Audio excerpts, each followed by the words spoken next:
Hi everyone, it's Emily, and there have been a ton of JRPG remakes and remasters coming out, and it's been a little bit overwhelming. A part of me is really excited that I finally get to re-experience or experience for the first time some of these beloved classics on modern hardware, but another part of me also questions whether or not some of these remakes or remasters are perhaps going a bit too far and are somewhat erasing what made the classics classic. So today's discussion was partially inspired by some statements that the producer of Dragon Quest VII Reimagined, Takeshi Ichikawa, and that Dragon Quest VII Reimagined was never intended to replace the original. He then later clarified that past iterations of Dragon Quest VII represent the Dragon Quest VII of that time, whereas this new installment isn't meant to supplement or improve upon them, but simply represent Dragon Quest VII for today. I find this statement just so fascinating, especially in light of all the discourse that surround many of these remakes.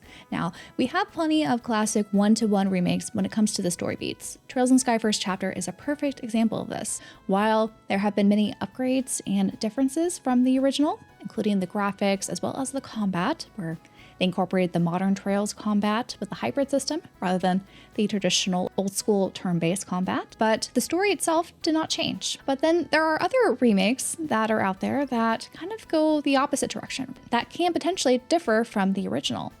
Final Fantasy VII Remake is, I think, the classic example here. I find it so interesting that we have this wide spectrum of remakes now, where some remakes like to perfectly capture the original story and not really alter anything story-wise, while maybe changing things graphically or adding quality of life sort of elements and those type of things, but not touching the story at all. Where on the opposite end, we may have some remakes that make major changes to the story and overall concepts of some of these classic titles. And not only with the intentions of the creators, who may have, been on those original projects to see how they envision the game to be out today, but also how fans fit in. There are, I think, a lot of fans who are upset with any sort of story alterations in particular. I think that is sort of the facet that has a lot of discourse around, that changes made of the original script or, the original concepts, having huge alterations, that is sometimes a huge red flag for many JRPG fans. And I think much of this is not just, because they're upset that something that they enjoyed was cut. It's just the true intention of why did they cut this segment of the game? And what may this potentially lead to in modern JRPGs, down the line? I've seen a lot of people angry, upset about, the casinos in the Dragon Quest games being cut, that we're not going to have any sort of gambling or, some tongue-in-cheek kind of, elements to a lot of the JRPG games that they may have fond memories about, and not to see that in any sort of capacity in future or even modern entries to some of these franchises could be definitely upsetting. Same with story themes. If there's a reason why, certain things were cut or altered, are they backpedaling with what they put out originally to meet maybe a certain subset of fans' expectations? Or is this truly how they want to view games moving forward when they create, new works and new things in the industry? So all this, I think, just comes down to what is the trajectory of JRPGs in the future? Looking at how some of these classic titles are being respected. Are some of these classic titles being held at the same reverence that many JRPG fans are having by these creators, producers, or higher-ups? Or are they kind of seen as some sort of cash grab that is low-hanging fruit for them because they have an established fan base that can be easily exploitative, and kind of losing that creative vision of what made the game so great to begin with? Now, coming back to Dragon Quest VII Reimagined, I am playing this title for the very first time on stream, and frankly, I am enjoying it. But I definitely could see why some fans of the original or even the 3DS version can be upset. But referring back to Ichikawa's statement about how Dragon Quest VII Reimagined is really the intent was to make it for players today, rather than players of the past. And I could definitely see why making some changes, like streamlining the game, so that I think one of the reasons why I didn't actually pick up the 3DS version of Dragon Quest VII was I heard so many horror stories of people finding it boring as they kind of slogged their way through because of just how long it was, and it took a while for it, to get going anywhere. And I do think a streamlined approach is much more appealing to modern JRPG fans, and I think also potential modern JRPG fans. There has been, I think, a call to really invite more people into this genre to keep it alive. There's been plenty of speculation of whether or not younger people are actually interested in JRPG titles, and based on what we've seen so far in the media and, potential data that's out there, it doesn't seem like they are. And I think trying to make changes to the genre to appeal to a wider audience just to keep these games alive definitely is understandable. And there's also another aspect of this when it comes to competition. There are so many games competing for our time, and not just games, but other forms of media. So trying to make some of these JRPG experiences more streamlined that would appeal to more people to, find some time to actually play them. Definitely, I think is something that does help keep the genre alive and also offsets the cost for making them. So I think there's definitely an argument about at which point does a remake or a remaster, for that matter, go too far?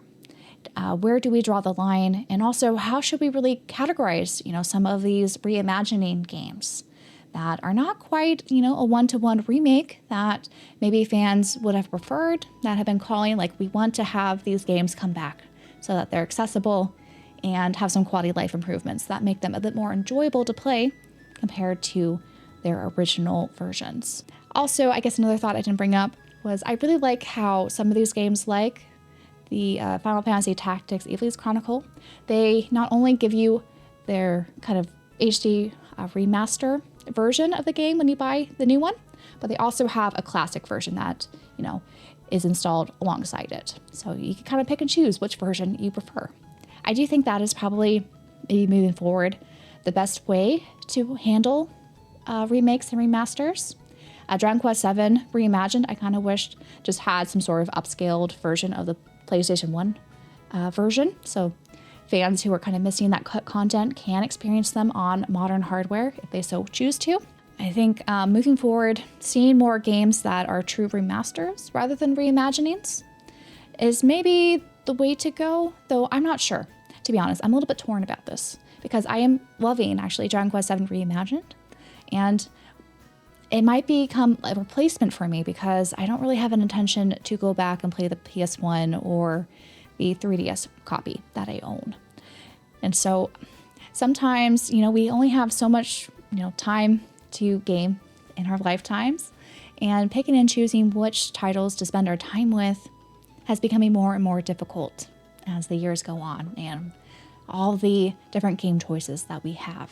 And so I think looking at ways to tackle some of these remakes and remasters in light of all that makes sense to me. For example, I beat Dragon Quest 1 and 2 HD2D last year when it came out, and I really do think that those are true replacements for the originals that really were lacking in story and didn't have a lot of quality of life enhancements that, while it might be fun to revisit for, a thought experiment, I don't think many people have really an intention to go back to those originals. Same for Final Fantasy Tactics, the Evil's Chronicles.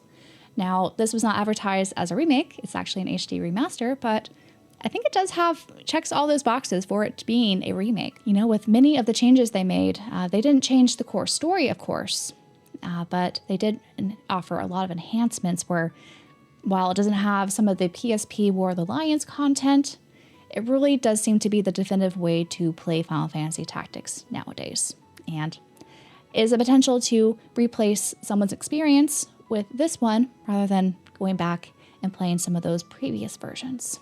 Now we're getting so many different versions of these games, from HD remasters to full-on remakes. It does drive the question about what is the definitive version to play now, because many of these titles, even with their multiple different iterations, there's cut content, there's additional content, they're not all kind of building upon each other. But rather, you have to kind of pick and choose which version do you think is the best for you to experience. And this could be a very complex question for new fans who are trying to get into a new game and, having some decision paralysis about, I don't know, I have like 5 different versions of this game. Which one should I play to have the definitive version in mind? I get this question all the time with Trails in Sky First Chapter. with people asking, should I play the first one first or should I play the remake first? Does it really matter? And I think I kind of come to the conclusion that at the end of the day, I don't think it really does matter. I think having people actually experience these titles in one way or another is a win. As much as we like to, hate on things on the internet, even if a version's not the so-called definitive or encapsulate everything version, as long as someone can derive joy from, one of these classic revivals of a game, despite maybe its limitations, I think, again, that's just a win. And I'm hoping to see a lot more of these remakes and remasters come out to modern systems, because I, for one, am not going to be forking over a ton of money to go backwards and play some of those, whether it's, monetary, money investment or even time investment because of some of the quality of life, things that they lack with some of those older titles. I just really hoping that the future we will continue to get a lot of these remakes, remasters, that people support them. And while we can, of course, criticize, some of their faults so that new remakes, remasters don't fall in the same trap and suffer some of their faults that we don't want to see happen again. I'm really hoping that, people, embrace a lot of these classic titles coming back because they are classic for a reason. These are stories that should continue to be told on future generations and be enjoyed in the genre. If you enjoyed this discussion about JRPG remakes, definitely give our podcast, The JRPG Pursuit, a listen. My podcast co-host and I talk about JRPGs every single week, going into some of the nuances and controversies in the genre. You can find a link for it in the description of this video. And I want to thank all my YouTube channel members for supporting my content. Thank you so much. And a big shout out to all of my Orbman Architect level members: Dr. God, Trin, Night Noctum, George, Joe, Champagne Sherpa, I am Aki, and Dan. Thank you so much. But those are all my thoughts regarding the remaster, remake, replacement sort of discourse that we've been having in JRPGs as of late. I'd love to hear your guys' take. Do you have any sort of, hard lines like I won't play this game if they don't include XYZ content or something of that line? Or do you think that, the OGs are perfectly fine and accessible for most people to play, so those should be played? But anyway, I'm just so happy we've been getting so many remakes, remasters of games I never got to experience, or I get to experience once again with some quality of life enhancements. But yeah, that's it for me. And until my next video, bye y'all.